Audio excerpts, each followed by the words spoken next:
bem-vindo, padre. É uma honra para Obrigado. mim tê-lo aqui nessa noite. Uhum. Também, muito obrigado pelo convite, especialmente, e gostaria, então, de agradecer a equipe do Centro Âncora, também a equipe técnica que está aí nos auxiliando neste momento, também todos os formadores, formadoras, animadoras vocacionais, animadoras vocacionais, que estão participando, seminaristas, formandos, enfim, que estão participando conosco nesta noite também. Então, acredito que eu tenho uns 45, 50 minutos, né? Isso. Tá bem. Eu gostaria de falar para vocês esta noite, podemos dizer assim, coisas mais simples, porque as coisas mais difíceis vocês encontram nos livros e vocês são bastante estudiosos. Então, o que eu quero dizer com as coisas mais simples? Porque muitas vezes passam desapercebidas ao nosso olhar, tá?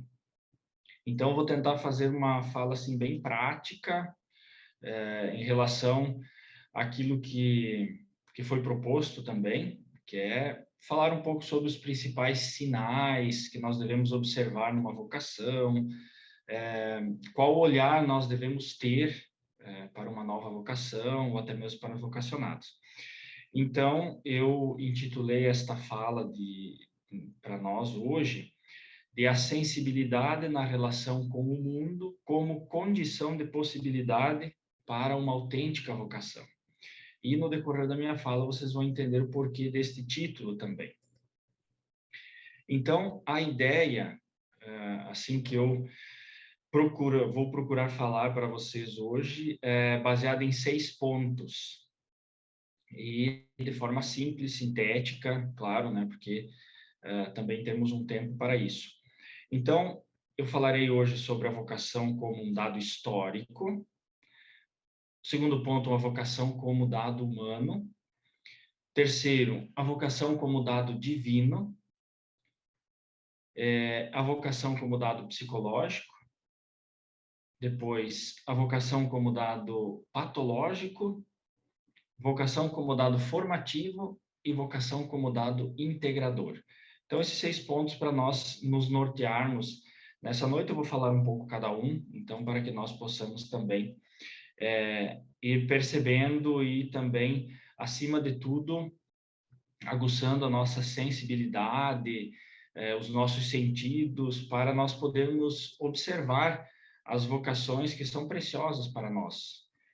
Tanto aqueles que estão em processo de discernimento para ingressar nas nossas casas de formação, como também aqueles que já estão no processo formativo, são preciosos para nós essas vocações. Então, eu começo falando sobre a vocação como dado histórico. Quando nós falamos em vocação, assim, de modo geral, nós estamos falando de um direcionamento de vida, que pode ser aptidões, profissão, projeto de vida, enfim, algo que a pessoa deseja fazer para toda a vida. Porém, quando nós falamos em vocação religiosa, temos uma outra dinâmica, que se refere a algo que também é transcendente, não somente natural. Então, nós temos essa dimensão também transcendente quando falamos em vocação a nível religioso, porque existe esse sobrenatural, aquilo que nós podemos chamar ou denominar o chamado de Deus, tá? Então, a vocação, como nós chamamos, a palavra em latim já diz, né, chamar, tá? E esse chamado, ele acaba mudando a história da pessoa. E isso implica dizer que uma vocação, ela é um dado histórico, porque justamente ela não brota do nada, ela brota ou ela surge dentro de uma história, de uma história gerada em relação com as pessoas, em relação com Deus, em relação com as mediações que nós temos, tá? Então, é dentro da história que esse vocacionado vai tomar a decisão de ingressar nas nossas casas de formação. E aí, um autor chamado Alzate, ele fala que este tipo de decisão geralmente não ocorre de forma automática, mas é uma coisa gradual. por etapas, que dependem da especificidade de cada um.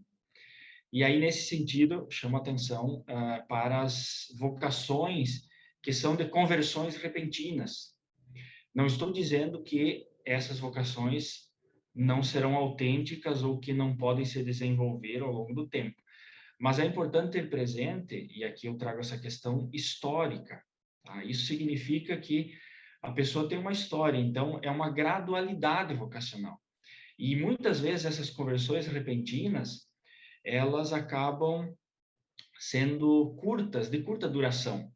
Não tem uma consistência. Nem todas, existe exceção, tá? Então, por isso, essa gradualidade vocacional que vai aí acontecendo dentro da história. E como fundamento, nós temos o Evangelho sobre a encarnação de Deus na história humana. Então, por isso, isso fundamenta também essa vocação histórica. Então, dentro dessa gradualidade, nós temos a família, nós temos a família que hoje não é mais somente pai, mãe e filhos, mas é uma família mais alargada, e os nossos formandos e formandas vêm de dentro dessas famílias. O que não é um problema, tá? Desde que o que é importante para uma criança, ou nesse caso, para os nossos vocacionados, seminaristas, enfim, o que é importante é que eles, na infância, tenham figuras de referência, figuras importantes de referência. Então, hoje, não é mais só o pai e a mãe, mas que eles tenham, dentro dessa família alargada, figuras de referência. Isso sim faz a diferença, tá? Então, o que nós devemos observar? Como é a família do vocacionado? Quais são os mecanismos de relação que essa família utiliza entre eles, na comunidade, na igreja? Então, os animadores vocacionais precisam visitar as famílias dos vocacionados. Os formadores e formadoras, vocês precisam conhecer a família dos vocacionados de vocês, tá? E essa relação da família também com a fé. E aqui eu não quero dizer a família que nós vamos contar quantas vezes a família vai para a igreja. Não, é algo muito mais profundo. É como que a família se relaciona com a sua espiritualidade, que a espiritualidade ela é com o sentido da vida, com os valores. Então, eu ao visitar a família desse vocacionado, coisas simples devo observar. Como é que é a casa desse vocacionado, dessa família? É organizada? É desorganizada? É limpa? É suja? Quais os valores essa família proclama? Qual é o contexto sociocultural? É do interior, da cidade, bairro, enfim. O contexto ele vai nos ajudar a entender esse vocacionado no processo de formação. Porque é muito difícil nós entendermos o vocacionado fora da sua história. Por isso, a vocação é um dado histórico. E aqui, então, todos esses elementos eles nos ajudam a entender o vocacionado, porque faz parte da história dessa vocação, que nós estamos levando para casa de formação para depois acompanhá-lo durante o tempo. E aqui eu gostaria de chamar a atenção, assim, para cada um de nós que está acompanhando, para vocês olharem também para a história de vocês. Não é só a história do vocacionado, tá? Mas também a história de cada um. Como que foi a minha história vocacional? Como que é a minha família? Qual foi o contexto de que eu saí? Porque isso diz muito também para vocês entenderem o processo vocacional também dos formandos de vocês. Segundo ponto, vocação como dado humano. Um autor chamado Piper, ele fala da vocação humana da seguinte forma. A vocação humana é conhecer além das estrelas, que estão por cima do teto que nos cobre. Isto é, além de toda a adaptação necessária ao concreto de todos os dias, estar consciente da totalidade das coisas, superar o meio e adaptar-se pelo mundo. Então, adentrar no mundo, nós como vocacionados humanos, existe em nosso tempo certa dificuldade ou certa consciência de si mesmo, tá? de se posicionar diante de uma realidade, tomar decisões frente às experiências, enfim. Falta uma clareza de valores e ainda mais, como viver esses valores de forma coerente. Então, nesse contexto, estão os nossos vocacionados. E a pergunta que nós que precisamos fazer, o que precisa ser feito é a seguinte: a que sou chamado? Então, essa é a pergunta que vocês devem fazer aos vocacionados, aos formandos de vocês, formandas. A que você é chamado? É uma opção vocacional que envolve toda a vida. Por isso é importante que eles se façam essa pergunta, tá? Humanamente falando, essa vocação ou a vocação em si, ela é uma inclinação, uma tendência ou até uma habilidade que leva a pessoa a exercer uma determinada carreira ou profissão, tá? Então, nesse sentido, a vocação ela é uma espécie de competência que estimula a pessoa à prática, às atividades associadas aí aos desejos que a pessoa tem de seguir determinado caminho. Então, essa vocação ela é um talento, tá? Então, se nós considerarmos a vocação do ponto de vista filosófico, significa que a vocação é um caminho de busca da verdade. E buscar a verdade quer dizer aproximar-se sempre mais da autenticidade. E aqui nós falamos de autenticidade vocacional. Se nós lembrarmos quem teve contato com esses autores, Aristóteles, Sócrates, né? Aristóteles dizia, vai falar da felicidade e das virtudes como busca. E o Sócrates conhece-te a ti mesmo. Então, trouxe esses dois filósofos para dizer da busca que a pessoa tem pelo bem, né? Pelo bem, por aquilo que é justo, enfim. E aí esse conhecimento de si mesmo. Então, é próprio do homem essa capacidade de decidir, de agir, de abraçar as responsabilidades. Então, algumas manifestações da natureza humana é a capacidade de agir com autonomia, responsabilidade, e aí, então, posicionar-se diante de uma realidade de autodeterminação. Então, essa busca das coisas terrenas e também das coisas transcendentes. A vocação religiosa engloba esse processo. E aqui eu chamo a atenção para aquilo que nós chamamos de valores naturais, tá? Os valores naturais compreendem os valores sociais, econômicos, estéticos, profissionais, porque a nível humano nós temos que pensar nesses valores, porque às vezes nós corremos o risco como religiosos de achar que valor é só aquilo que é autotranscendente. Então eu tenho alguém que reza e participa das orações, perfeito, está tudo bem. Não está tudo bem, porque nós também temos que olhar como essa pessoa vive os valores naturais, ou seja, o convite aqui é ampliar, tá, o nosso olhar para além do religioso, mas também olhar o natural. Então, qual que é o critério de observação pela via natural? Como o vocacionado ou vocacionada vive os valores naturais, isto é, aquilo que é básico, tá? Que não precisa ter fé ou religião para a vida seguir adiante, para ter uma vida equilibrada. Trago alguns exemplos. Por exemplo, relação com as outras pessoas. Como é que é a relação com as outras pessoas? As amizades. Tem amizades? Não tem? A própria alimentação, o sono, atividade física, trabalho. Como ele lida com o dinheiro? Esse vocacionado, esse seminarista, essa irmã, ela já trabalhou antes de entrar na vida religiosa? Nunca trabalhou? Por que não trabalhou? Então, isso é tudo observação dos valores naturais. Esse vocacionado é capaz de encantar-se com o belo, aquilo que dizia Aristóteles.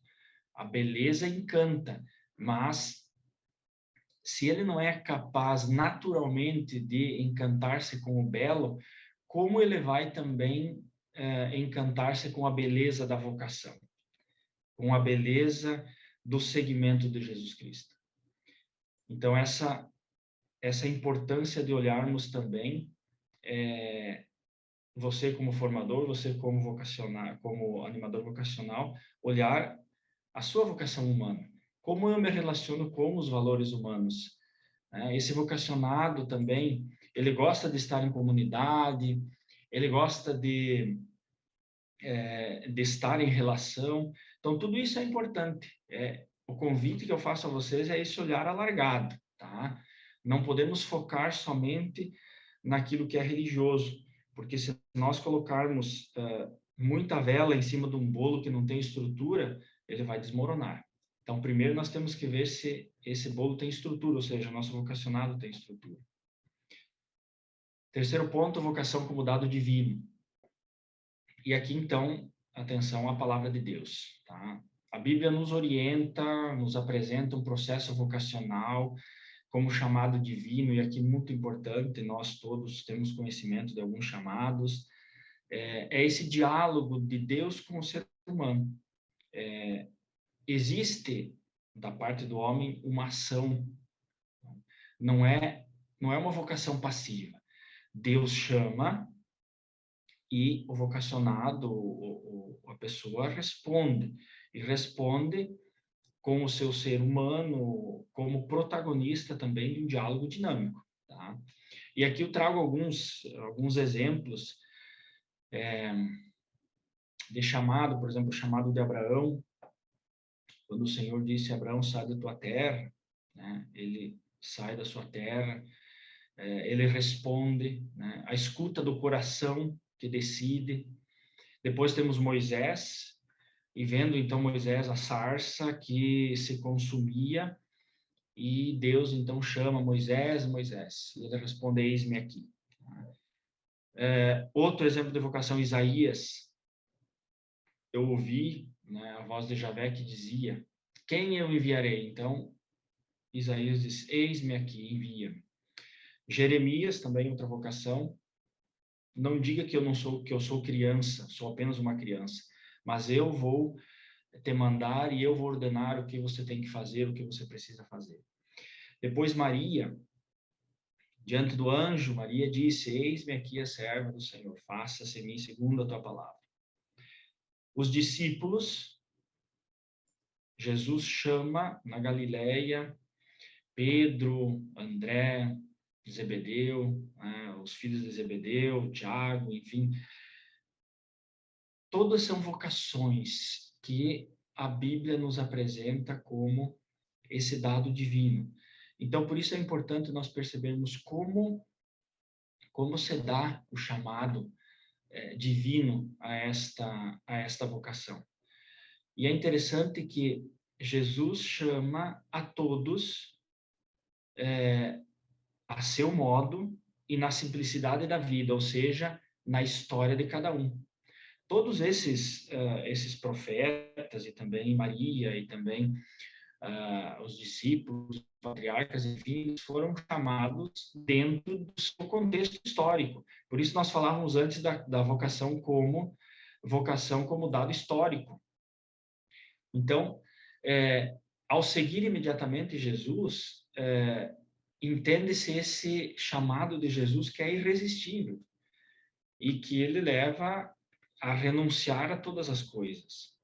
Mas renunciar não significa abandonar, pois mesmo no segmento nós podemos manter relações familiares, relações de amizade, e que isso é muito importante, são valores naturais, tá? Mas que essas não se sobreponham ao chamado. Isso é importante. E aqui está a diferença. Não é abandonar tudo nesse sentido, mas é manter a relação e relações, mas desde que essas relações não sobreponham ao chamado. Elas têm o seu lugar. Outro símbolo significativo do chamado dos discípulos é deixar as redes. Então, o que criar esta coragem de abrir mão, de libertar-se de tudo que aprisiona e sufoca a liberdade para uma resposta vocacional. Então, animadores vocacionais, saibam que os pescadores devem ser pacientes, perseverantes. Então, vocês são pescadores, precisam ser pacientes, perseverantes, porque quem vai pescar, às vezes pega bastante, às vezes não pega nada, por isso precisa essa perseverança. E ao perceber que o resultado do trabalho de vocês não correspondeu ao esforço empregado, coloca nas mãos de Deus, né? Esse é um dado de fato, tá? E assim nós vamos lidando com as nossas frustrações. Então, temos que aprender, nós, como formadores e também como animadores vocacionais, a lidar com a nossa frustração, tá? E nessas adversidades nós precisamos lembrar que nós também fomos vocacionados por Jesus e que nele o nosso trabalho nunca é em vão. O nosso trabalho nunca é em vão. Então, o ato de seguir, ou esse vinde após mim, não implica somente ir atrás, mas implica assumir a história de vida de Jesus em sua plenitude. E aqui quero dizer, na vida terrena, no anúncio, nas relações, na vida de oração, nas angústias, nas tentações, nos sofrimentos e, por fim, na ressurreição. A vocação é, portanto, então, um chamado de Deus a uma determinada pessoa. E esse chamado é individual. Tá? Ele possui características únicas para cada um. Característica de todos os chamados, porém, é que cada um dos vocacionados estava e está no seu contexto histórico, na sua vida cotidiana. Nenhum deles estava num lugar especial, esperando o Senhor, pois, né? Mas o Senhor se faz presente na história de cada um. E é daí, então, que surge a vocação. Lembrem, né? Vocês podem lembrar da vocação, como foi o chamado, como foi a resposta de vocês também a esse chamado de Deus. E por isso aqui também faço um parênteses para a dimensão do olhar para esta vocação que é dinâmica, ou seja, como ou o que este vocacionado está fazendo para responder ao chamado de Deus. E esse chamado de Deus se dá por meio da comunidade, da igreja, dos formadores, do animador vocacional. Então, como ele vai respondendo à proposta vocacional da instituição. Depois, outro ponto, vocação como dado psicológico. Então, aqui nós entramos dimensão histórica, dimensão humana, dimensão divina e agora dimensão psicológica. Claro que aqui eu estou fazendo separado para que nós possamos melhor entender, mas no contexto real, tudo isso se dá junto, tá? Se dá em uma única pessoa, se dá numa única estrutura. Então, o fator psicológico é de grande importância para nós observarmos um vocacionado ou uma vocacionada que busca ingressar nas nossas casas de formação.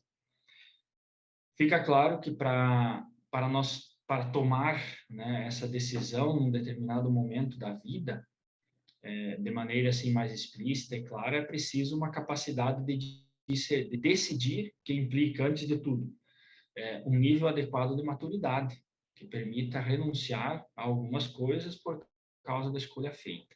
Então, a decisão vocacional ela é mais ou menos livre, é importante a consolidação da identidade pessoal. Então, para uma decisão vocacional mais ou menos livre, por que mais ou menos livre? Porque nós sempre temos alguns condicionamentos subconscientes, tá? Mas uma vocação mais ou menos livre para essa decisão é importante uma consolidação da identidade pessoal, que deve ser considerada como a raiz humana indispensável para realizar escolhas adultas e maduras. Então, o que nós precisamos observar como formadores, como animadores vocacionais? Algo que nos chama atenção e que na ação está fora de contexto do desenvolvimento humano, do formando ou da formanda. Então, assim, o que está fora de contexto nas ações desse formando, dessa formanda? A pergunta aqui é pela atitude que este formando, esta formanda tem, ou este vocacionado, esta vocacionada tem. É condizente com a fase do desenvolvimento dele? Porque muitas vezes tem vocacionados com 25, 30 anos que têm atitudes de 10 ou 12. Tá? Então, e também tem vocacionados de 13, 14 que têm atitudes de 40, 50.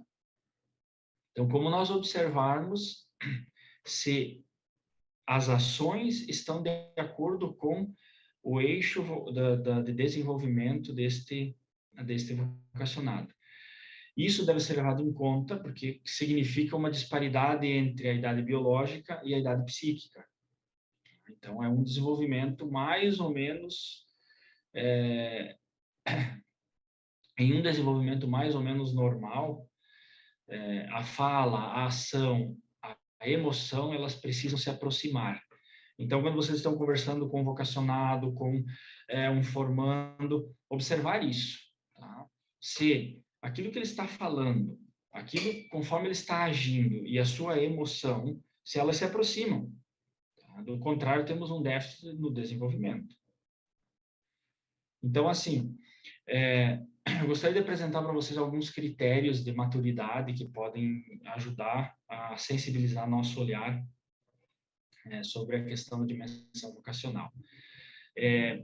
São quatro elementos que o autor, o psicólogo, o psicanalista Otto Kernberg nos apresenta, que nós podemos ter assim uma noção de como observar para ver se a pessoa, o seu vocacionado, tem uma estrutura boa e que pode caminhar dentro da vida religiosa. O primeiro é a capacidade de relações objetais. O que significa dizer isso? É se esse formando, ele tem uma identidade coesa, se ele percebe o senso de coerência, a continuidade das experiências. Às vezes a pessoa começa a relatar uma coisa, emenda com outra, e daqui a pouco você fica confuso. Então, isso significa que falta esse conceito de integração, essa capacidade de relações objetais, tá? Então, se ele tem uma visão integrada da pessoa, uma visão integrada de si, se ele consegue ver pontos bons e pontos não bons nas pessoas, ou ele vive em dois extremos, só vê uma pessoa totalmente boa, ou depois só vê as pessoas totalmente ruins, tá? Então, esse é um dos elementos para observar, a capacidade das relações. Depois, o segundo ponto, capacidade de administrar as emoções e os impulsos. Então, nesse critério aqui, eu vou observar a força do eu, tá? Como que eu posso avaliar que a pessoa administra a sua ansiedade e as suas frustrações? Então, como ele administra a sua vida afetiva, as emoções, a agressividade, a sexualidade. Se, quando ele tem alguma frustração, ele sabe administrar isso, ou ele age nos impulsos, com agressividade. Como ele reage diante das dimensões de contestação, com a sua ansiedade, como que ele está reagindo, agindo diante da sua ansiedade.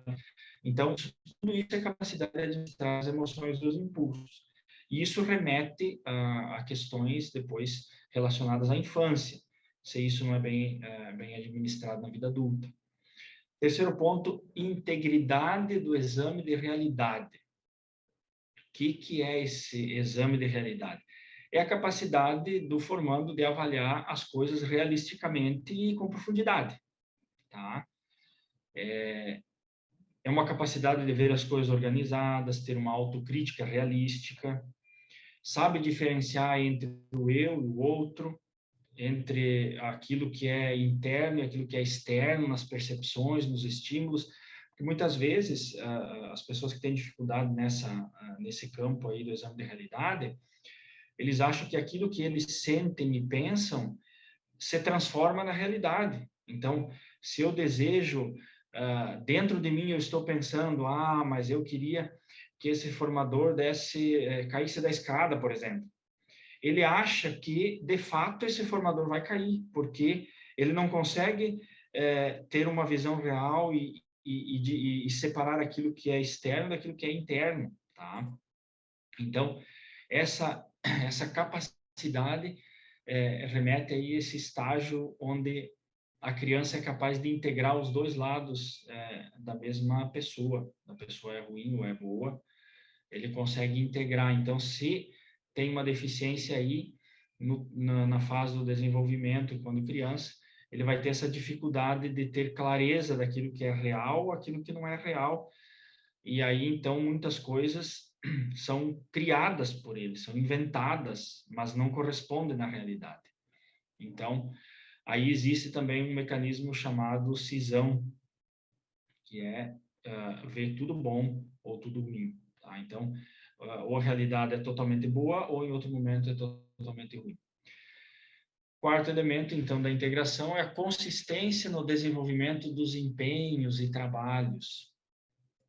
Como é que é esse formando? Ele já trabalhou? Ele teve consistência no seu trabalho? Como que é os trabalhos que vocês dão no seminário, na casa de formação, enfim?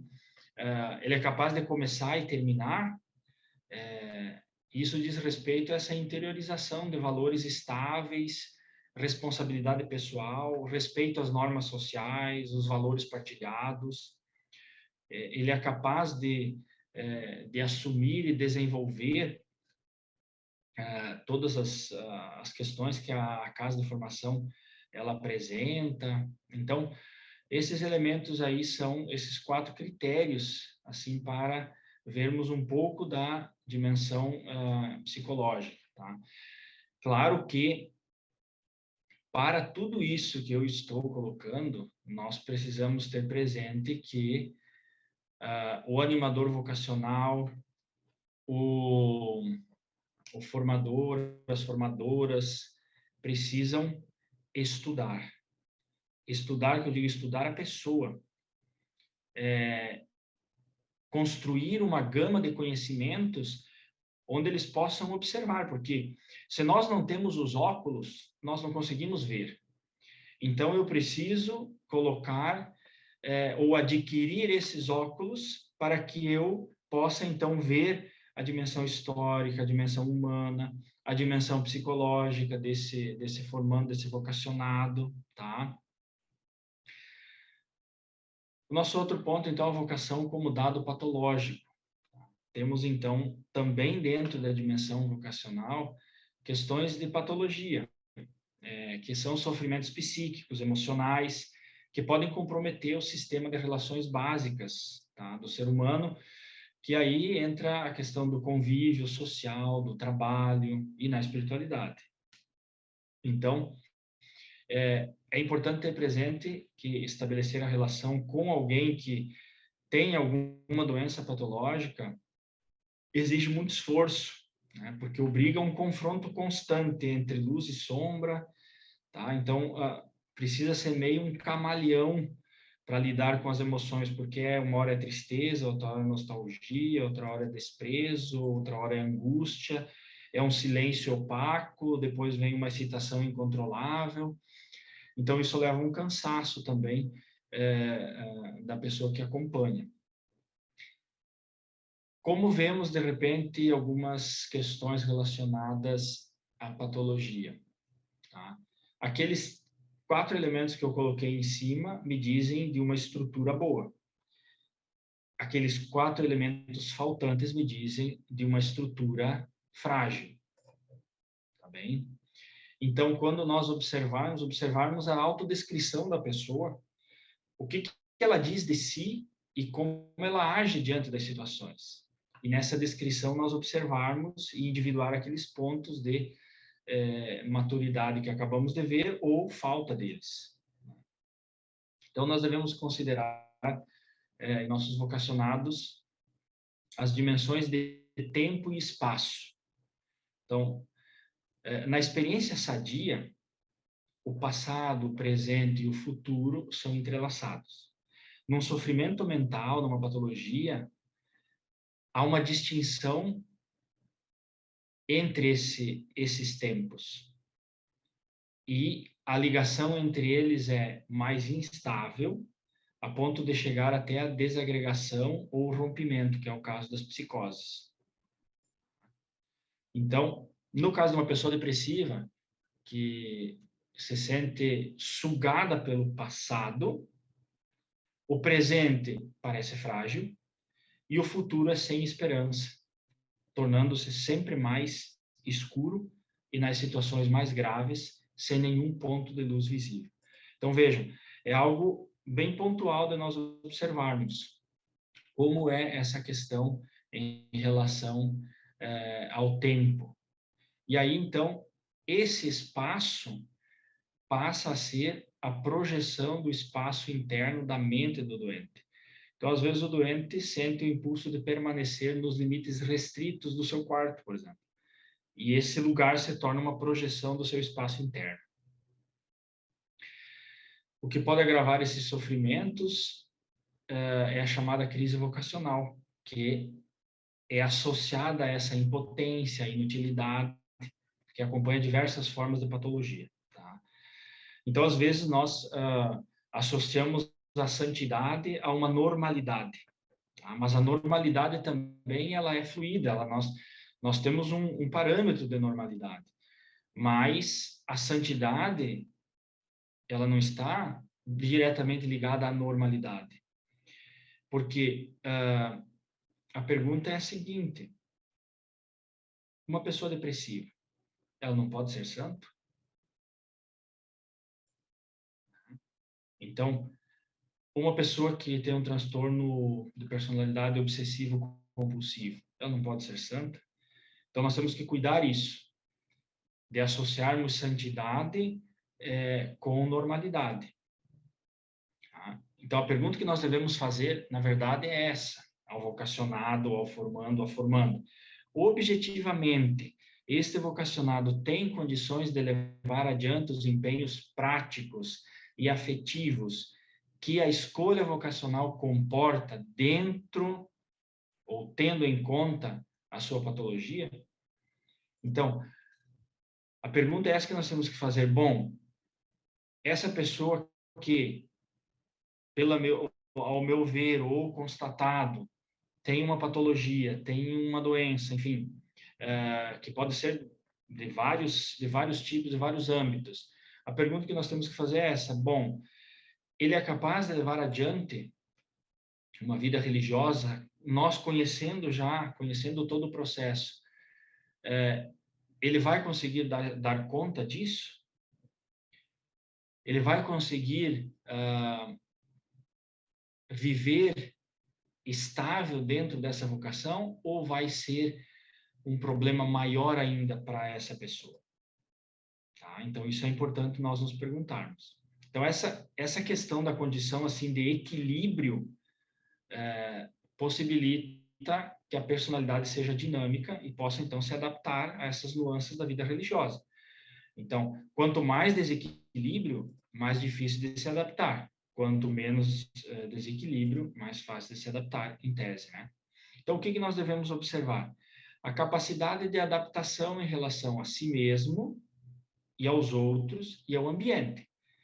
Então, podemos, então, distinguir um equilíbrio somático fundado sobre a capacidade de adaptação do organismo às situações ambientais, internas e internas, um equilíbrio emotivo, que é um equilíbrio relacional e social, que depende da capacidade do eu, né, de adaptar-se a essas múltiplas situações.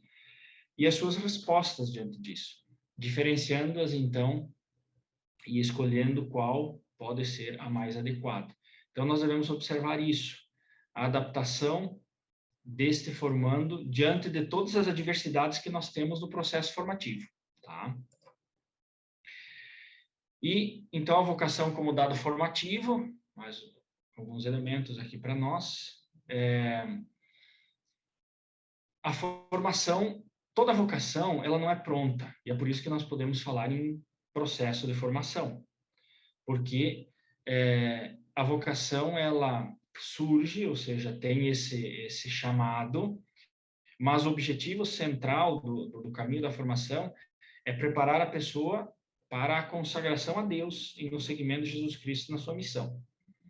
Então, o que nós devemos observar diante dessa dimensão da vocação, que na casa de formação, os formadores, a igreja é chamada a discernir. Então, não basta só a vontade. Precisa ver se esse vocacionado, se essa vocacionada, esse formando, essa formanda, tem as ferramentas para levar adiante esse processo. Então, o que nós devemos observar? Como se dá a assimilação e a interação e integração dos valores na convivência em grupo. E aqui eu trago o Kelm, Herbert Kelm, que é um psicólogo e psicossocial, que nos dá alguns elementos para nós pensarmos essa dimensão da integração dos valores. Então, primeiro, a complacência. O que é a complacência? Esse vocacionado, esse formando que está aí, ele faz as coisas por quê? Ele faz as coisas para evitar punição e para ganhar uma recompensa. Basicamente, o que vive na complacência é isso. Depois nós temos aquele que vive na identificação, que ele se identifica com o grupo, com a pessoa, em relação com o outro, mas é uma relação um pouco ainda não internalizada. E aí nós chamamos de identificação internalizante, que é quando a pessoa adota um comportamento, um conteúdo daquele comportamento, e esse faz parte do seu sistema de valor. Já a identificação não internalizante, a pessoa conforma-se com o outro, com o grupo, mas esse conteúdo ele não adota como relevante. Tá? E aí, depois nós temos a internalização, que aí sim ele é influenciado pelo outro, pelo grupo, mas ele mantém uma coerência, uma congruência entre as ações e as crenças com o seu próprio sistema de valor. Então, essa congruência com os valores pode assumir uma forma de consistência. Então, para a vocação, não basta a vontade, aquilo que eu falei, mas precisa um acompanhamento, uma avaliação, um discernimento que cabe aos formadores, às formadoras, oferecer aos vocacionados esses subsídios para realizar uma escolha e um caminho vocacional integrador, humano e espiritual. Então, os formadores e as formadoras representam a igreja, que é responsável por cuidar e ajudar no discernimento e purificar e tornar esta vocação sempre mais concreta. Então, esse é o papel do formador, da formadora. Tá? E aqui, então, olhando esses elementos, a complacência, a identificação e a internalização. Como esse formando, esse vocacionado vive os seus valores, vive o dia a dia. Ele vai rezar só porque o formador, a formadora está, ou porque, de fato, ele já está num processo de internalização? Ou ele vai somente porque o grupo vai? Claro que quando eles ingressam na casa de formação, eles começam pela complacência, mas só que depois de 5, 6 anos de formação, já não pode mais ser pela complacência ou somente pela identificação. Já tem que ter alguma coisa internalizada, senão tem alguma coisa que não está bem. E por fim, então, o sexto ponto, que é a vocação como dado integrador. O que seria essa vocação como dado integrador? Nós podemos perceber uma vocação que ela é mais... Como nós podemos... ou melhor, como nós podemos perceber se essa vocação é mais ou menos integrada? Basicamente, quando as atitudes estão em consonância com os valores proclamados pela pessoa vocacionada. Pois onde está o vosso tesouro, aí estará também o vosso coração. O tesouro é, de fato, aquele valor almejado pelo formando, pela formanda. Logo, se as suas atitudes a direcionam para esse tesouro, existe uma consistência. Ou seja, uma integração mais ou menos estabelecida na personalidade. Se a pessoa proclama, se esse formando proclama, ou ele fala sobre determinado valor, olha, a oração é muito importante para mim, a vida comunitária é muito importante, mas aí nas orações ele faz de tudo para não ir, nos momentos comunitários ele faz de tudo para não ir, então significa que aquilo que ele está proclamando como valor, ele não está vivendo. E aí nós não temos uma consistência, mas nós temos uma inconsistência. Então, quando existe uma integração, existe também uma concentração de energia que pode ser usada para fecundar o entorno desse vocacionado. Então, nesse sentido, a vocação constitui uma possibilidade de colocar-se a serviço aos outros, pois um valor não leva ao fechamento, mas à abertura, pois o valor, ele é em si. O homem, e a mulher, é um ser que propriamente, em última instância, se encontra à procura de sentido. Então, constituído e ordenado para algo que não é simplesmente ele próprio, direciona-se para um sentido a ser realizado. E aqui, as palavras de Frankl, Viktor Frankl, diz que o vocacionado, nós podemos dizer, o vocacionado se coloca em um processo formativo justamente com a esperança de integração, e esta não só humana, mas também espiritual. Então, ser homem, ser mulher, necessariamente implica uma ultrapassagem, ou seja, transcender a si próprio e a essência do próprio existir. Então, como nós temos um elemento integrador, nós temos também, por outro lado, um elemento desintegrador, que se dá quando as atitudes, as ações desse formando, dessa formanda, desses vocacionados, tendem a responder os desejos e as necessidades. O que são as necessidades? As necessidades são algo que nós desejamos e que elas são intrínsecas em nós. Mas as necessidades, elas nunca são saciadas, embora aparentemente pareçam ser. Porque se de fato elas fossem saciadas, não teríamos a necessidade de voltar constantemente a elas e sempre de novo. Então, nesse caso, nós temos aquilo que nós chamamos de inconsistência vocacional. Existe uma dificuldade de integrar o que é proclamado ou aquilo que é vivido. Então, quando um formando vai respondendo às necessidades, as suas ações vão em busca das necessidades de afeto, necessidade de ser reconhecido, necessidade de ser aplaudido, tudo isso me mostra uma inconsistência. Então, a consistência e inconsistência, as atitudes em direção aos valores ou às necessidades, nos dão um bom termômetro para percebermos a autenticidade vocacional. Então, a vocação autêntica se integra com o valor que é Jesus Cristo, aquele que chama e forma por meio de mediações, os formadores, as formadoras, que se supõe fizeram um caminho de integração e preparação para tal missão. E aqui, novamente, chama atenção. Se supõe que os formadores, as formadoras, os animadores vocacionais fizeram um caminho de integração e preparação para esta missão. Então, independente dos processos, nos recorda Brandão que o desejo de felicidade é, então, um querer natural, próprio da natureza humana. Portanto, a felicidade está vinculada à autenticidade da vida humana, à possibilidade de relacionar e integrar cada aspecto parcial com um ponto unitário, na busca da valorização total, da plenitude do viver humano. Então, esses elementos da vocação como algo integrador, como algo dado formativo, também como dado histórico, como dado patológico, como dado psicológico, são tudo elementos que nos dão essa visão bastante ampla das nossas vocações, dos nossos vocacionados.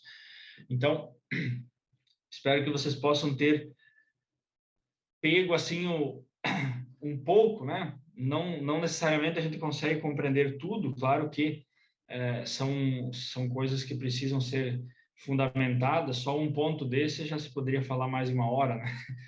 Então, mas eu acho que o objetivo mesmo é nós dar um sobrevoo para nós sabermos que existem essas possibilidades e que nós podemos também aprofundar nesse processo, tá? Então, estou aberto aí às considerações, às perguntas. Então, obrigado, Padre Sávio. Muito importante sua colocação. Acho que realmente ela abre o nosso olhar sobre o processo. Inclusive, que não é só espiritual, acho que tem todo um contexto, né? Valores que não são só os espirituais, humanos, valores de base, né? Praticamente. E aí eu vou deixar aqui aberto para quem quiser fazer alguma pergunta. Você pode escrever no chat, aqui ao lado da pergunta, ou tem uma opção aí na sua tela de reação. Você pode levantar a mão Provavelmente está em inglês, mas é uma mãozinha assim levantada, tá Raise Your Hand ali escrito. E aí eu libero o seu microfone para você perguntar, caso você queira fazer ao vivo para o padre. Caso você queira escrever também no chat, você pode fazer, que eu leio aqui a sua pergunta para que ele responda. Lembrando que essa formação está sendo gravada, tá? Quem se inscreveu para participar aqui do evento vai receber a gravação. Ela só vai ser editada, porque tem todo o processo de edição, mas vocês vão receber sim por e-mail esse vídeo, tá bom? Quem tiver alguma pergunta para fazer, esse é o seu momento. Aproveita o padre. É uma oportunidade. Acho que nem sempre a gente tem a oportunidade de estar com alguém que entende. Inclusive, eu tinha uma pergunta para fazer para o padre, quando eu chego uma pergunta, se você tivesse algo que você indicaria para leitura, como aqui tem muito formador, muito acompanhador, muita gente que participa desse processo, se o senhor teria alguma indicação de leitura para essas pessoas que estão aqui? Temos várias indicações de leitura, na verdade. Claro, se nós pensarmos assim a nível de formação, nós temos vários livros, por exemplo, do Amadeu Tintini, que nos ajuda bastante, relacionado à formação, relacionado à sensibilidade vocacional. Temos livros, por exemplo, do Manente, que foi traduzido há pouco tempo, que é como acompanhar as pessoas, os vocacionados, né? Eu não tenho tudo à mão aqui, os livros, nem de cabeça, mas tem vários livros que podem ser, mas, por exemplo, o Manente, que tem traduções no Brasil, que fala da dimensão do acompanhamento, Amadeu Tintini, o próprio Rula, o Padre Luigi Rula, tem também muitos livros da antropologia, Psicologia e Formação, que é um outro livro também muito bom, né, do Manente, do Tintini. Depois também temos livros aí relacionados de outros, mais relacionados à dimensão psicológica, humana, que podem ser também lidos relacionado a estilos de personalidade, a questões de patologia. Então, basta procurar livros nessa direção. Praticamente, os autores que são traduzidos pela ArtMed, são muito bons, né? São de confiança, assim, a ArtMed, os livros são de uma procedência muito boa, né? Então são livros bons. Mas claro que depois a gente pode até fornecer, né, bibliografias e pode ser transmitida depois assim, né, para os que estão nos assistindo também, né? Eu vou combinar com a irmã Denise e com o padre, a gente envia por e-mail para quem participou aqui do curso. Acho que é mais interessante. Tem bastante coisas assim sobre formação, né? Hoje tem bastante. O Jaldemir Vitório também é outro que escreve muito, até o próprio esses livros de formação religiosa relacionados a esses congressos que vão surgindo, né? Então tem bastante material, né? Você estuda bastante. Padre, o Caio Negreiros fez a consideração. Eu vou ler as considerações, está aqui no chat. Como não confundir uma depressão com a purificação enviada por Deus. Isso é um grande dilema, inclusive no workshop anterior esse dilema também veio à tona. Como não confundir uma depressão com a purificação?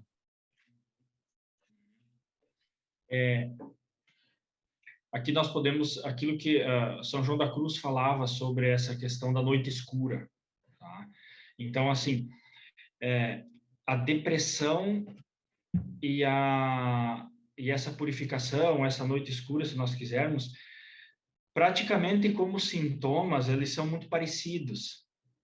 Só que a diferença está justamente em como a pessoa reage em relação a isso.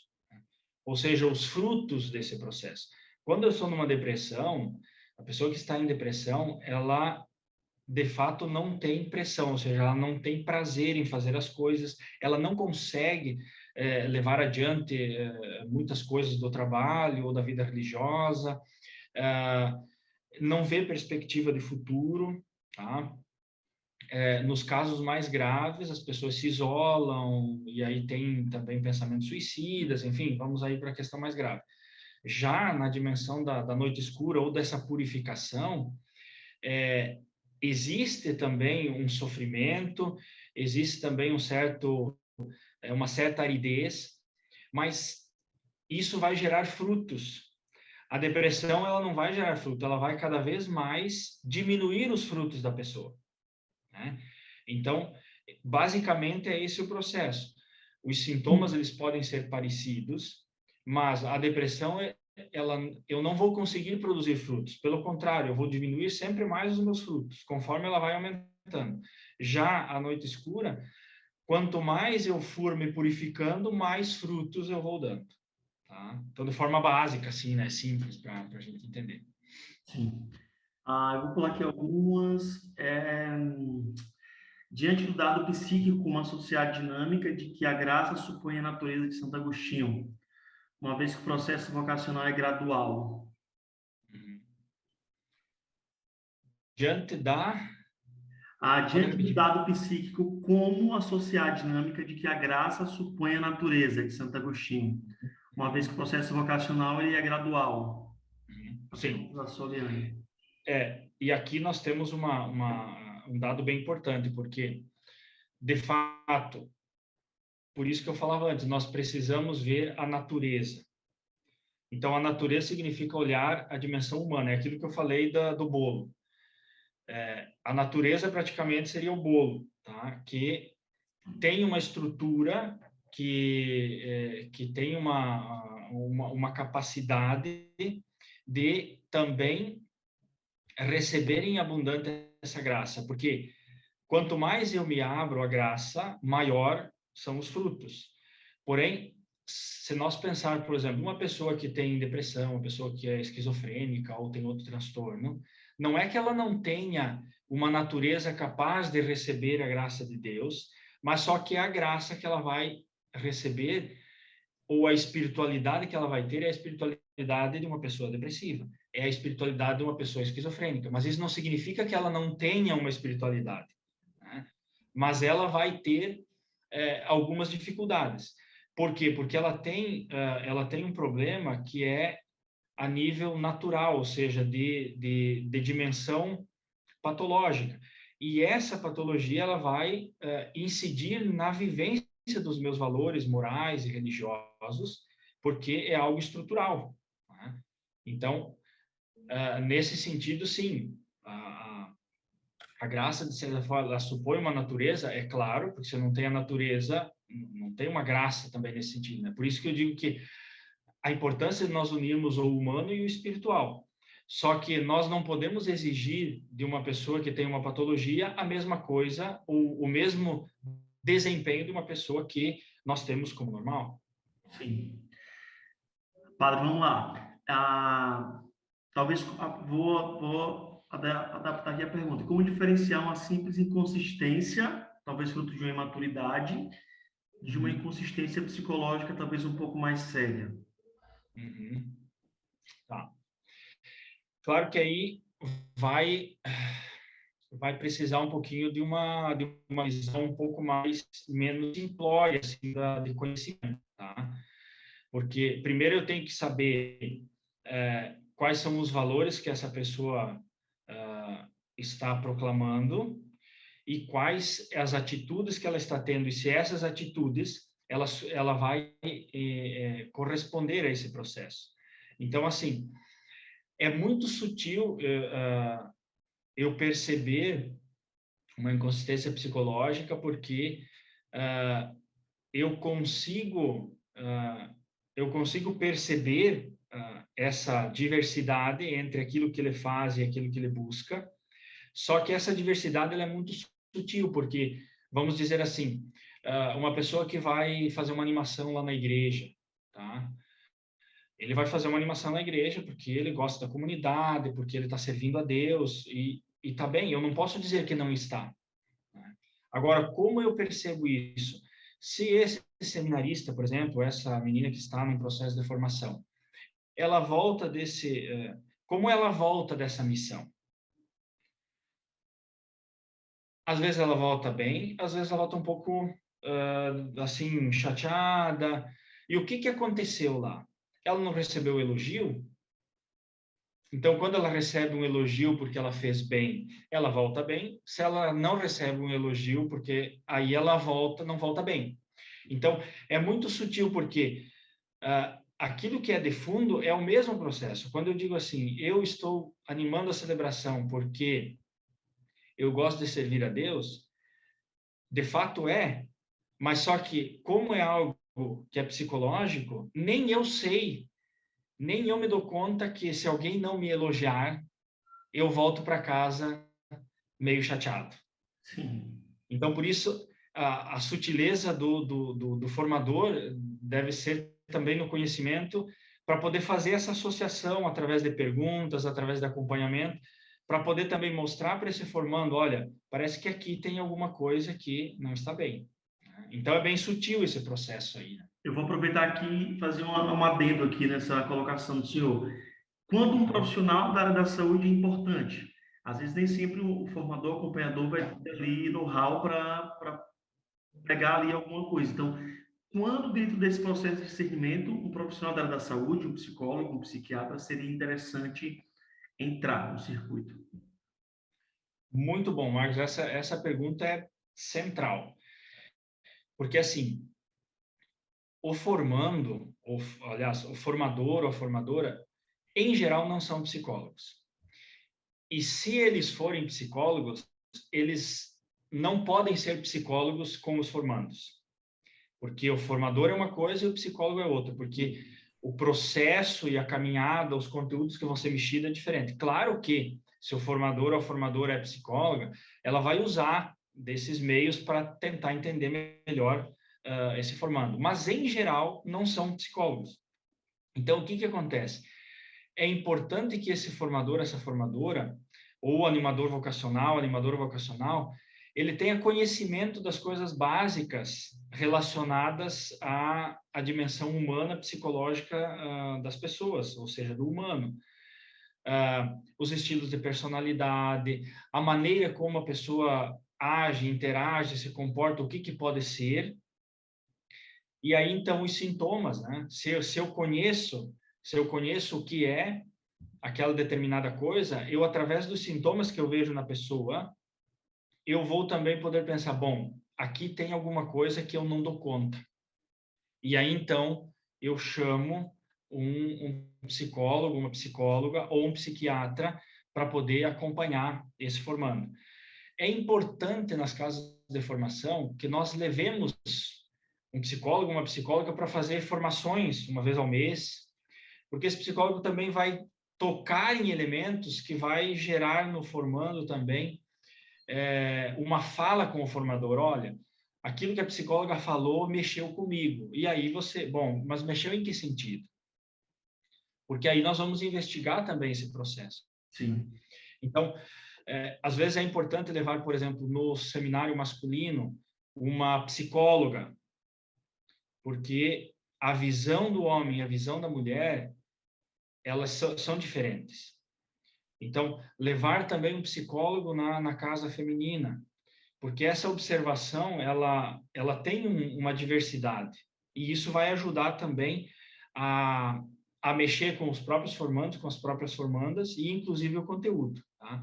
Então, assim, nós como formadores não devemos pretender ser psicólogos, porque aí nós vamos estragar a formação. Então, assim, aquilo que me cabe, ok, mas eu preciso saber identificar. Tá? Fazer uma escola para formadores, fazer uma formação que eu possa identificar essas nuances e depois perceber, bom, esses sintomas aparentemente são de depressão. Beleza, então eu vou chamar um psiquiatra ou um psicólogo que possa, de fato, me dizer, não, você tinha razão ou você não tinha razão, né? Então, um pouco por esse caminho aí. Legal, muito bom. Ah, vou pegar outra pergunta aqui que eu acho bem interessante pela sua colocação sobre as famílias, né? Sobre a base ali. Certo. O senhor acha que quando surgem vocações de famílias desestruturadas, isso pode afetar a vocação? É aquilo que eu falava. Hoje, primeira coisa, o que que nós entendemos por família estruturada, né? O primeiro conceito já nos tira o tapete, porque o que nós entendemos por família estruturada? Claro, em geral, quem tem uma tradição e tudo mais, nós pensamos família estruturada, o pai, a mãe, os filhos e tudo mais. Então, como eu falei antes, num certo ponto da minha fala, o que é importante? É importante que esses filhos, né, ou esses vocacionados tenham tido na infância figuras de referimento importantes, consistentes. Então, claro que se o formando ou a formanda não teve ou não tem uma figura de referimento, de referência que seja estável, é claro que terá um pouco mais de dificuldade no processo formativo. Primeiro, porque ele não tem uma referência. Então, ele pode projetar até no formador ou na formadora uma referência, e aí o formador tem que ter uma maturidade para também poder ajudá-lo tudo bem, pode vê-lo como referência, mas o formador tem que cuidar com a sua vaidade, porque às vezes o formador acaba entrando na sua vaidade e acaba comprometendo a formação. Então, assim, se pensarmos nesse nível de desestrutura, pensamos na falta de figuras de referência que deram base para essas pessoas. É claro que teremos um pouco mais de dificuldade, mas isso não significa que ele não possa reestruturar esse processo desde que ele tenha uma estrutura boa, não tenha uma dificuldade assim mais profunda a nível psicológico. Vou fazer uma última pergunta. Tem muita gente agradecendo aqui também no chat, tá? A colocação. Até eu estou achando bastante interessante. Uhum. Mas tem uma pergunta aqui interessante.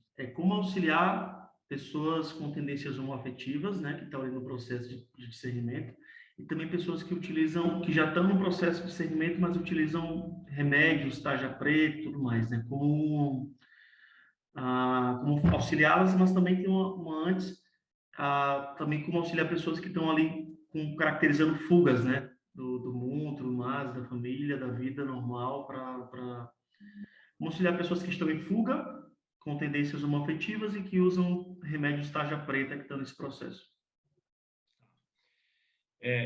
Bom, esses são temas bastante complexos, mas os documentos da igreja, a Ratio especialmente, a última Ratio de 2016, ela coloca e depois outros documentos também que falam sobre essa questão da dimensão homoafetiva, tá? Primeiro elemento que é importante tanto heterossexual ou homoafetivo, eles são chamados ao celibato. Tá?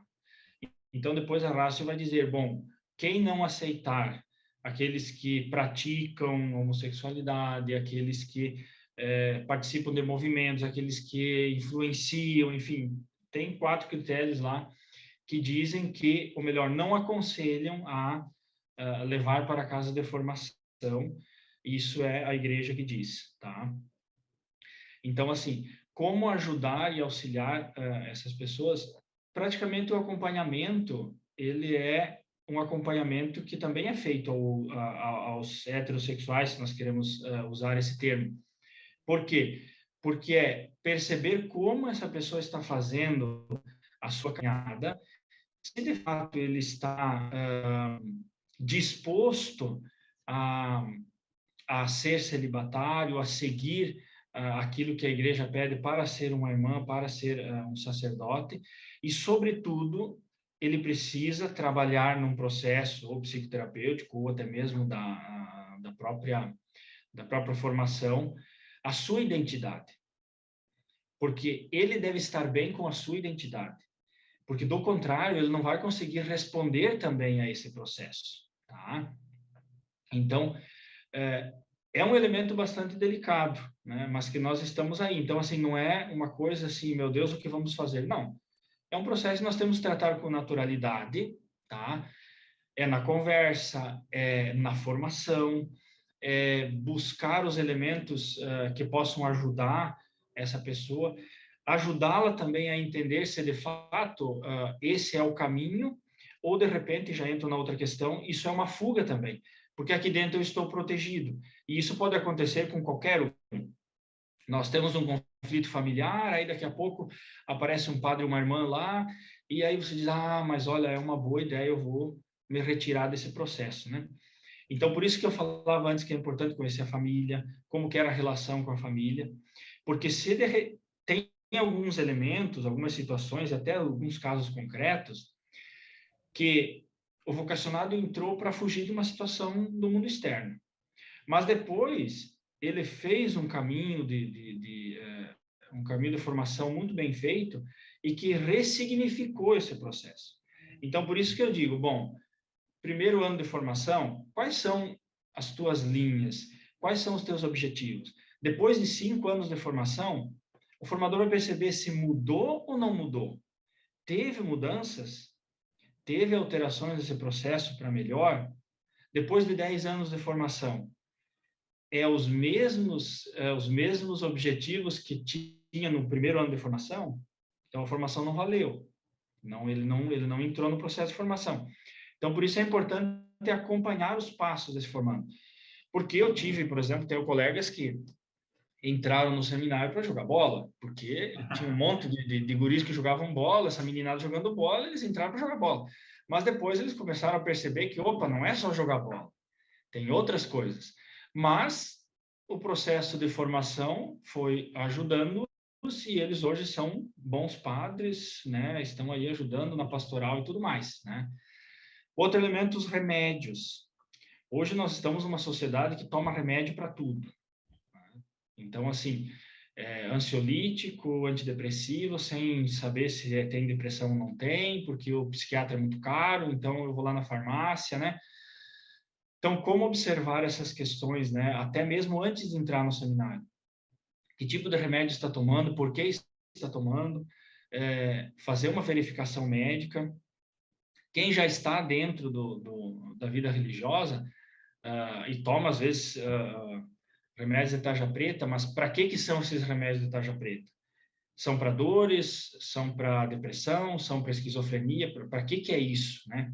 Então, ter, assim, uma avaliação, perceber qual é o motivo, a necessidade desses remédios, porque às vezes é necessário mesmo, às vezes a pessoa acha que tem alguma coisa e está tomando esse remédio e, na verdade, não precisa, né? Então, não é o fato de que a pessoa toma remédio que ela não pode ser vocacionada, ser religioso, ser formando. Mas é que nem eu falo, tem que olhar cada caso, né? Observar o que é, qual é a situação, para poder melhor ajudar também nesse processo, né? Padre, para a gente encerrar, a gente chegou a bater 155 pessoas aqui, 138, mas vamos pensar que essas 135 pessoas, tirando eu e o senhor, são formadores, são seus formadores. São pessoas que trabalham com serviço educacional e você meio que é responsável por elas. Qual conselho prático você daria para elas depois dessa formação? Que você diria, enquanto responsável por elas nesse momento, algo que seria interessante, tanto prático quanto alguma ação a realizar a partir desse momento nosso? Tá. Então, agradeço novamente, né, a todos os formadores, formadoras, animadores vocacionais que estão conosco nessa noite. Espero que eu tenha ajudado, né, com a minha fala, menos complicado que ajudado, porque às vezes a gente complica mais, mas enfim. Então, o que eu gostaria, assim, como dimensão ampla, deixar para vocês? Primeira coisa, o processo de formação pessoal, tá? E aqui, quando eu falo em formação pessoal, não é só devorar livros, mas é deixar que as palavras desses livros façam alguma coisa comigo. E que eu faça depois alguma coisa com essas palavras. Dimensão do cuidado, e entra aqui também psicológico, com vocês mesmos. Tempos de lazer, tempos de descanso, tá? Porque nós, religiosos, achamos que vamos salvar o mundo, e aí nós não podemos ficar sem parar um minuto. Só que depois nós temos que ficar 60 dias no hospital, tomar remédio psiquiátrico. Por quê? Porque nós não nos cuidamos. Então, cuidado pessoal. Não tenham medo de dizer, olha, eu estou esgotado, preciso conversar com um psicólogo, preciso manter, porque quando eu estou com uma saúde biológica e mental boa, entra outras partes que eu vou dizer para vocês. Que vocês vão poder olhar o vocacionado de vocês a partir de uma sanidade de vocês. Vocês estão bem, então vocês têm como ver essa dimensão. E aí vocês vão ter a possibilidade também de estudar sobre a pessoa humana para poder adquirir conhecimento para essa observação, rezar, né? Rezar os vocacionados, rezar ao Espírito Santo que possa iluminar vocês para que vocês possam ajudar da melhor maneira essa pessoa. E às vezes ajudar da melhor maneira não é permanecer na formação, mas é deixar a formação. Então, por isso nós precisamos dessa ajuda do Espírito Santo. Eu, quando vou fazer atendimento, sempre digo que nós atendemos em três. É eu, o paciente e o Espírito Santo.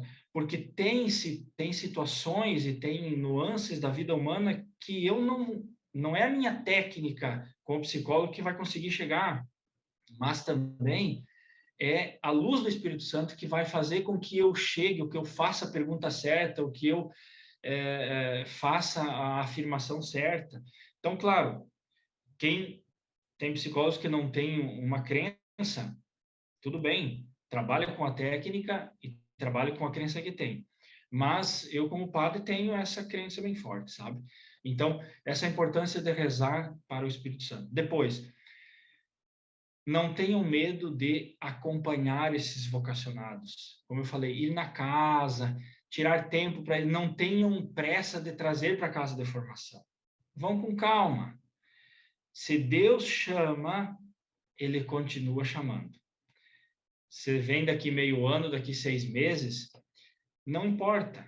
Mas o importante é que, se Deus de fato chamou essa pessoa, vai continuar acesa dentro dela, porque você vai estar acompanhando, você vai estar dando esse suporte também, tá?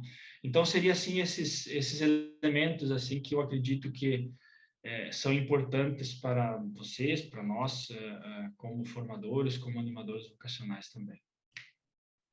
Padre, tem alguma forma de encontrar o senhor? O senhor tem redes sociais? Olha, eu sou meio fantasma. Mas eu tenho, claro, eu tenho e-mail, WhatsApp, Instagram eu tenho, né? Então, assim, eu restringo as minhas redes sociais porque também requer bastante tempo. Eu não sou muito de ficar, né, na alimentação de redes sociais. Isso é uma coisa, é uma opção minha também. Por e-mail, o senhor prefere a comunicação?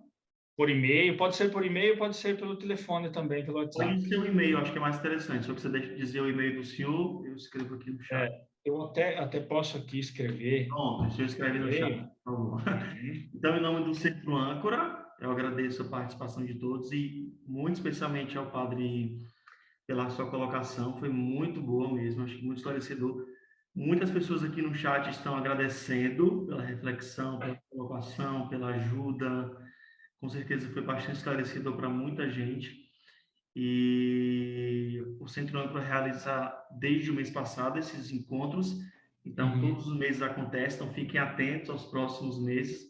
No próximo mês será sobre o Setembro Amarelo, então fiquem atentos aí. Vai ser um tema bem interessante.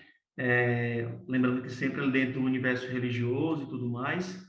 Então, nosso próximo encontro será sobre isso. Então, agradeço no Centro Âncora ao padre, mais uma vez, ao padre Alisson, muito bom mesmo.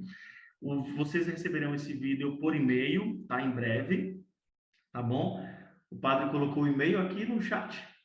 Isso, coloquei o e-mail no chat. Bota aqui no chat o e-mail do padre. Isso está ali. E também, Marcos, eu gostaria de, assim, agradecer a Congregação da Copiosa Redenção, que somos, assim, bastante parceiros também, né? E a irmã Silvia também trabalhou comigo, estudou comigo em Roma, escrevemos o livro juntos e sempre partilhamos também os nossos estudos, nossos conhecimentos, né? E também o Centro Âncora, na pessoa da irmã Denise, que sempre nos apoia também na vida religiosa, na ajuda também com os sacerdotes, né? Então, fica aí o meu agradecimento e a minha oração também por todos vocês.